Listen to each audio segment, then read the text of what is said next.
Good to be back again. It's Africans in Diaspora Online Network, and happy celebration to all the Muslim faithfuls. Where it's been, this is going to be a very short video. All right. I saw our President Buhari was saying that this was the best and the first election ever had in Nigeria. Well, that's a big question for us to answer. Was it free and fair, the elections? Well, was it really free and fair with what happened around the country? I say not around the country. It was in Lagos State that people were terrorized, who were being threatened not to go out, or was it in Rivers State that Wike was using his full force, to intimidate voters? Everywhere in Nigeria, the election was not free and fair. I mean, it was really, we know from the observers, both international observers and with the record we saw, it was not free and fair. But he said it was free and fair. Well, I guess maybe he wants to leave a good legacy, but the legacy we saw in the election, I mean, what happened in the election was a bad legacy. Maybe he's trying to make amend now with the Adamawa elections. I heard he said the REC in Adamawa he approved the suspension, and the guy should be, and there should be investigation. Why are they trying to use Adamawa as scapegoat? It was all around the country. So I mean, the guy copied from his boss. That is the truth. He copied from his boss. So the NH chairman should be made accountable for what he did to the elections, not only just Adamawa. So it was flawed all around the country. It was really flawed. So I don't know why they are just using Adamawa now. So I believe and I hope that the right thing will be done. He wants to leave a good legacy, but the election was so flawed. So it was so flawed. Was it in Lagos that people, tankers came out and we are doing so many things, threatening people to come out and vote? I mean, it was so glaring. It was so glaring. There are reports, and it's there for all to see. It's there for all to see. Anyway, this is going to be just a short video. Or I have to say, we all need to wake up. Nigeria is so big, and we are still. Peter Obi has said all the obedience they should be patient, and we are waiting for the outcome for what the court, what they're going to decide. That's what I'm waiting for. So that is it. So I'm waiting for what they're going to decide. So let's pray we have a good result. But anyway, as it is, that is Nigeria for you. But we know that the mandate, the people's voice must be heard, and it will be heard. That is the truth. The people's voice must be heard, and it will be heard. Nobody can stop it. Nobody can stop it. Nobody can stop it. The people's voice must be heard and to be heard. So we are waiting for the court to see what they're going to do, and peacefully we are good. People are going to. I know that people are going to make protests. That is for sure. So, but all said and gone, that is how it is. So, I would just play a video I saw on RS TV, and it's just a video. I just want to share some things, okay? And I want you to watch it, and please, as you watch, I would like you to make comments. I would like you to kindly follow our page, and also to subscribe to our YouTube channel. It's important to do that. Before the election, my own It's good governance. That's what I've been preaching. Good governance, good people. People have credibility. People with integrity. People that can build out the country from what it is right now. The country is really, really, really, really, really, really, man, it's really, really in the shape that one cannot really imagine how we can really go out of it. So much debt, and they're still borrowing. The government that is living in the next 40 days. In the next 40 days, yeah, they are still borrowing. Well, that is how it is. That is how it is. But we just hope that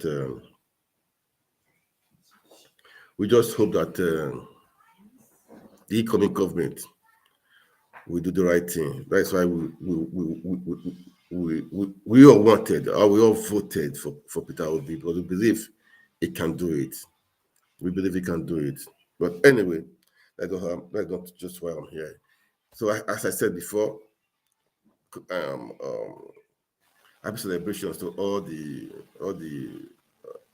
Muslim faithfuls. Okay, just watch this. Okay, as I watch this one, and I'll just come back for a few minutes and I'll call it a day.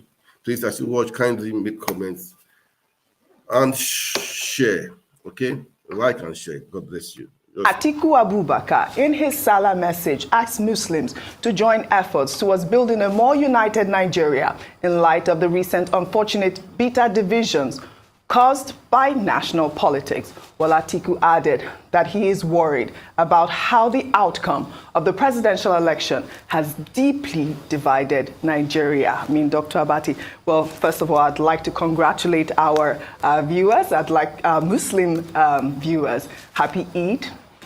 Yesterday, we took a story of Lai Mohammed, who also talked about the fact that the 2023 election was, free and fair, was peaceful, and, the least violent in Nigeria. And here we can hear President Muhammadu Buhari re-echoing his thoughts as well. I mean, like you said yesterday, a lot of people would disagree with him, but, I often wonder why this is the time to, talk about, events like that. But also Atiku Abubakar, we've heard that, we've not heard from Atiku Abubakar in a long time. And it's refreshing to hear from him and, celebrating Muslims in the way that he did. But I think he made a valid point. The elections have divided Nigerians really quickly. Well, two perspectives on the elections, depending on what side you're on. And when I heard or read his statement, that's Alhaji Atiku Abubakar, I thought perhaps he kept quiet due to Ramadan season. So now that the Ramadan, holy month of Ramadan, where they were fasting, so he kept his peace. And now that Ramadan is over, he now feels all right, or feels the need to speak out on the elections, and just to coincide with that. This is not the first time the president is saying that this was a free, fair, and credible election, was peaceful, and all the nice things about what an election should look like. However, the obvious, the evidence before us says the contrary. And Alhaji Atiku Abubakar puts it best in terms of saying that it was divisive. It was very divisive, and we've seen the outplay of it on social media. We've seen more divisions along ethnic and religious lines with regards to how people have come out, individuals being affected, businesses. In fact, people are saying that they would not hire people who are not from their particular ethnic group. That's how divided we are currently. It would be great to understand the metric by which the president has judged these elections, to give such a judgment as to how free and fair, or to laud it as being a great cycle. A number of CSOs beg to differ, a number of international observers beg to differ, a number of analysts beg to differ, and a number of Nigerian citizens beg to differ. All right. Well, in the meantime, Nigeria's president-elect Bola Ahmed Tinubu on Thursday announced a 13-member presidential inauguration committee ahead of his inauguration on May 29th. The committee will plan a week-long inauguration event that will usher in Tinubu and his vice president-elect Kashim Shettima as the president and vice president of Nigeria. Well, first on the list is Bayo Ononuga, a spokesman for the Tinubu-Shettima Presidential Campaign Council. He will serve as head of media and publicity. Also on the list is APC's Deputy National Chairman, Senator Abubakar Kyari, who will coordinate and direct the committee's finance and budget, while Colonel Abdulaziz Yaradua, the younger brother of the late President Umaru Musa Yaradua, made the list. He was nominated as a head of security and ceremonial parade. I mean, ceremonial parade, I did see. You can imagine Bayo Onanuga being in the team. Bayo that is promoting ethnic crisis, is promoting ethnic bigotry, is promoting xenophobia. I don't really understand. Well, anyway, he was selected and he has been given the certificate of return, which he can always return. So I don't have anything about that. I still believe that the courts will do justice to what the injustice have been done to the Nigerian people. Nigerian people, they have spoken. This man, this bio, that is. What surprises me, the guy, when his own speeches, when you watch it, when you look at him, the guy would. Let's listen to Rufai. So that's the madness going on Twitter there. But that should not deter people. And what is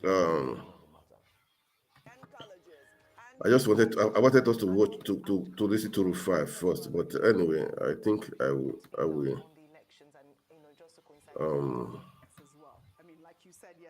Anyway, Bayo was in Rwanda. He condemned, when he got there, he condemned what happened, what he saw there, the ethnic crisis that happened there. Now, is the guy in Nigeria is promoting. I mean, if you read his tweets, it's so annoying. You wonder, how did this man change? Is it because of politics? Is it because of political power? It's so annoying. It's so annoying. But if he's promoting his hatred amongst the Yorubas, the Igbos, especially the Yorubas and the Igbos, and I pray because maybe I was writing petition against him that the US, the EU is not allowed him to travel with family. Well, I don't know if that will hold, but all the same, it's just damn too bad. It's just damn too bad. So let's listen to them with the analysis, okay? Let's listen to them and the analysis also. Yeah. Atiku Abubakar puts it best in terms of saying that it was divisive. It was very divisive, and we've seen the outplay of it on social media. We've seen more divisions along ethnic and religious lines with regards to how people have come out, individuals being affected, businesses. In fact, people are saying that they would not hire people who are not from their particular ethnic group. That's how divided we are currently. It would be great to understand the metric by which the president has judged these elections, to give such a judgment as to how free and fair, or to laud it as being a great cycle. A number of CSOs beg to differ, a number of international observers beg to differ, a number of analysts beg to differ, and a number of Nigerian citizens beg to differ. All right.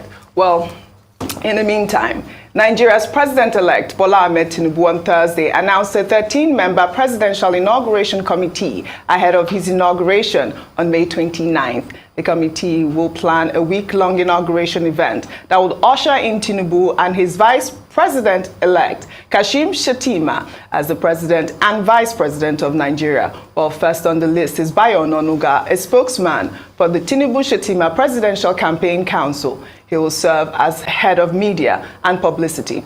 Also on the list is APC's Deputy National Chairman, Senator Abubakar Kyari, who will coordinate and direct the committee's finance and budget, while Colonel Abdulaziz Yaradua, the younger brother of the late President Umaru Musa Yaradua, made the list. He was nominated as a head of security and ceremonial parade. I mean, ceremonial parade, I did see. I don't know, Rufai, you weren't here when, that video was circulating on social media where, the military were preparing for the inauguration, but also a lot of comments have been raised with the people that were picked as members. I don't know what your thoughts are. People talked about Bayo Onanuga as well. I mean, it's just an inauguration committee. Yeah.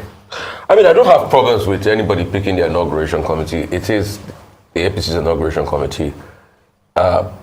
Definitely, Baron Onuga has done a lot of work for them as regards, publicity.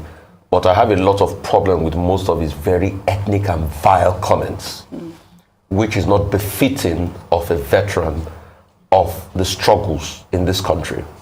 And that's why a lot of people have asked, what changed with Mr. Baron Onuga, with the kind of words he has said over the years, and now the things he's saying now because of politics. Also, other people on the list, yes, he has a spread, a cross-section. I've got nothing with that. Nature abhors a vacuum, there's going to be a transition team and all of that, yes. But please, for the love of mercy, I'd like to comment on a story Ayo commented on.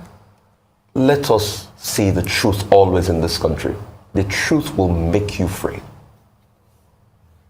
I'm seeing this attempt to push an agenda that this election was free and fair. It was anything short of it. Is it an election where a state broadcaster sponsored an electoral coup with Binani reading a public address of an election that has not been completed, and today MBC has not found them? Is that a free and fair election? An election where only Jennifer's crime in Surulere was because she wanted to vote and she was stabbed in the face, but she still votes with blood dripping? With all the people killed and maimed, hurt in Lagos? With all the people killed all over the country? With the videos of people saying election free and fair, with the discrepancy between the IRF result and what is seen on ground? Wasn't it Premium Times that carried the story about Obiakpon in River State?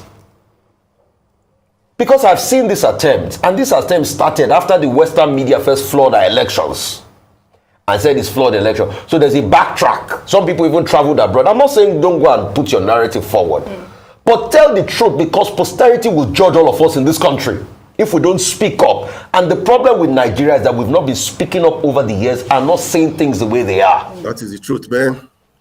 I think it's CDD or one of this civil society group that said 109 people died 3 months leading up to the election. The wanton destruction of lives and property, the fact that people were baited along ethnic line, town criers came out in Lagos on election morning saying don't come out to vote. We cannot see all of this and act like it never happened. And the holy month of Ramadan is a month of healing for a lot of us. So please, I would like to ask you, in this month of denial of fasting, what did you learn about the love of God? What did you learn about the love of God for you and for further human beings? Did the love of God, did it trump the love for humanity? Because you say you practice what you preach, but you did anything just to be able to get power. But you forget that you will leave this earth somewhere, and everything you acquire, you won't take it anywhere with you. Those are pertinent questions. Dr. Abati, your thoughts on both stories? Okay, first, look, the whole point about whether the election was free, fair, and credible. We have seen various reports by various observers, local, regional, and international, and there have been, observations made about how there were irregularities in that election.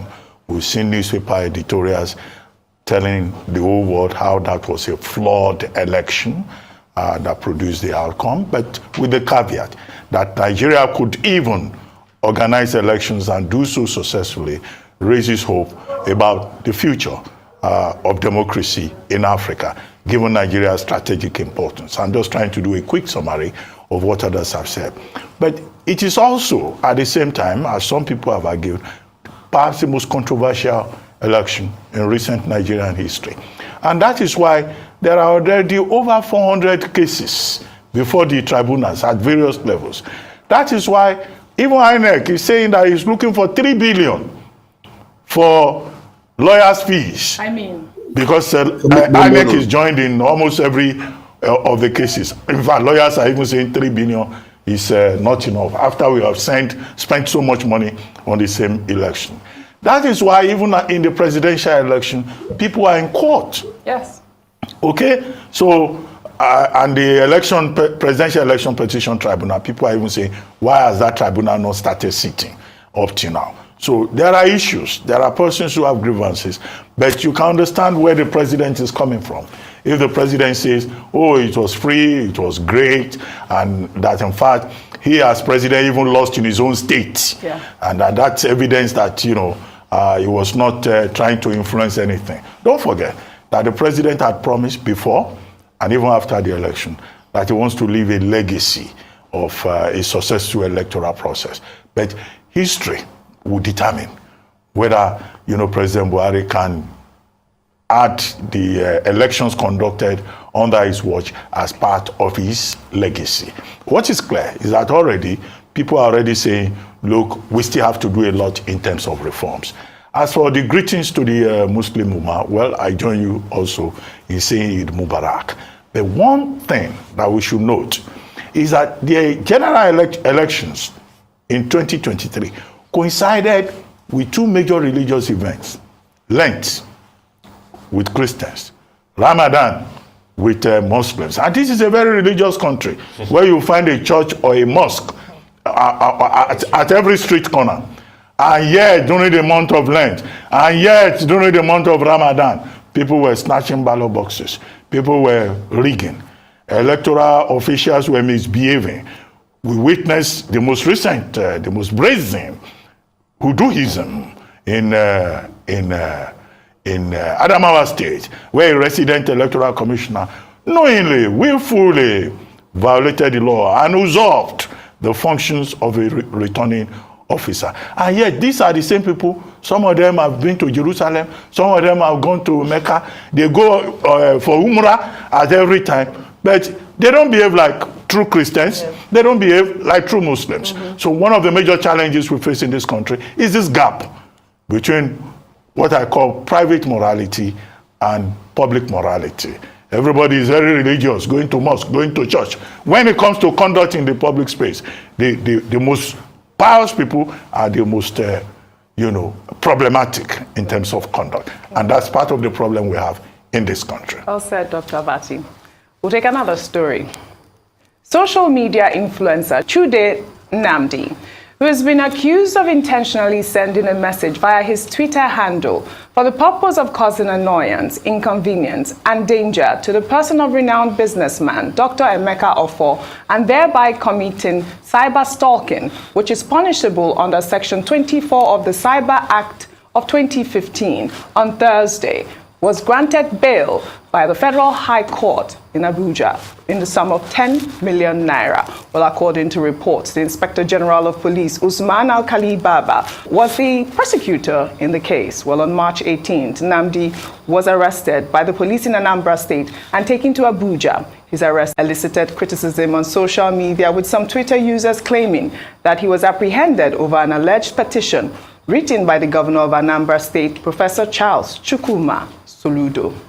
Well, this is coming as another influencer and popular investigative journalist, David Hundeyin, raised the alarm that the blocking of his Twitter account was linked to his recent post on the dual citizenship against Nigeria's president-elect, Bola Ahmed Tinubu. Hundeyin, in a television interview on Tuesday, claimed that indeed the president-elect does have dual citizenship and that he lied under oath when he filed his INEC EC9 form, a crime referred to as perjury and punishable by the laws of Nigeria. Rufai, I'm coming to you because you are very, prominent on Twitter. I always see you tweet.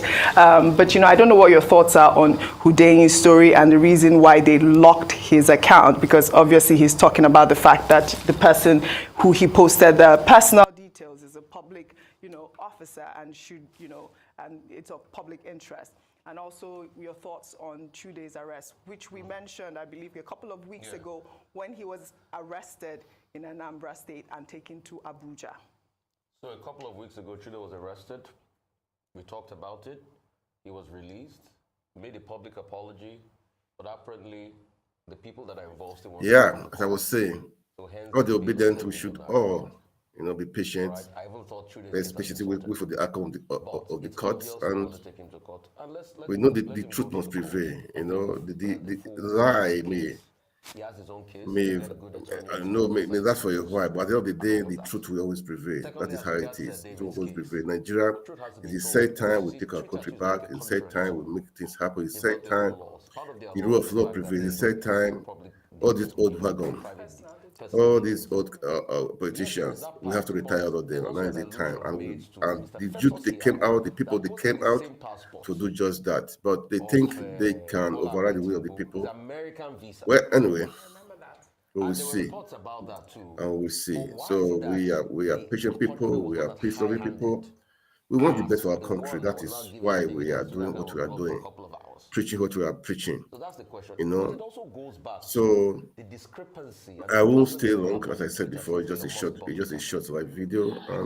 Please kindly share, like, and make comments, please. And again, right now I think I'm about 3-4 channels right now. My Twitter is on also, so please kindly follow our YouTube channel also, and we'll make it happen. All right, we'll make it happen. So that is it for now, for today. But I will just wait for them to round up with their own from the Arise TV. I mean, from what I'm playing, for the video I'm playing. I know it just for within a few minutes, okay. But all they say, that is not what that is not the main reason why I just came. But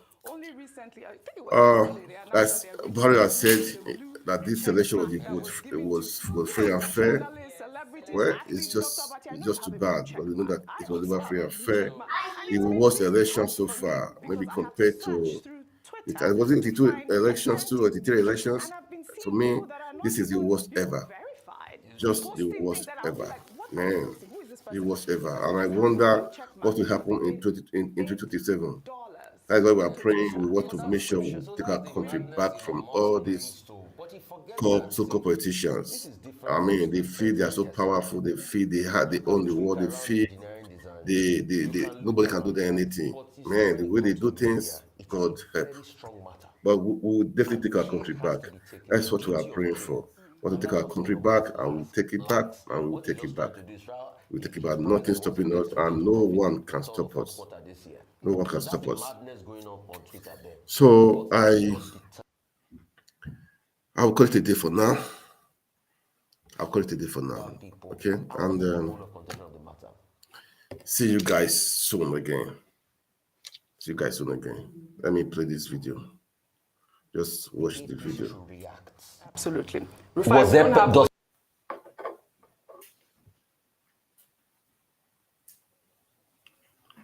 Okay. Tinubu has more than one passport. Absolutely. Did he not fill it up? They should say.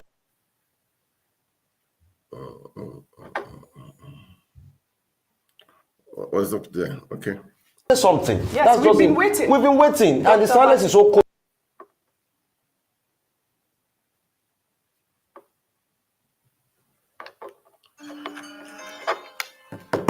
All right, bro. All right, then. I need you guys right now. Quickly, we only have a minute. Let me just say, just to respond to a The thing is breaking up. few things that had been mentioned. Number one is that, so with Festus Keyamo, perhaps the reason why is that if you obtain permission from the person, you can't post personal details. So that's probably why they didn't come really hard on them. Then this is what happens when, like you mentioned, Rufai, it's not like SpaceX as just a business. It's now a media platform, and perhaps doesn't understand how powerful what he has is. Well, he does. He probably does. But what I'm trying to say is that when media is driven mainly by profit, it becomes compromised. And that's what we see. And it would be such a shame. And I believe that would be the beginning of the end of Twitter. Absolutely. I agree with you, Ayo. Well, on Elon Musk is a businessman. He bought Twitter with over $40 billion, right? And he says he wants to generate revenue. And that the former managers of Twitter, they were not running it as a business. And he wants to run it as a business. If he says you pay for verification mark, you are not forced to pay for verification mark, okay? And there are persons who have said they will not pay. Hence the controversy with the New York Times and with some other bodies. So we have to realize that this is business.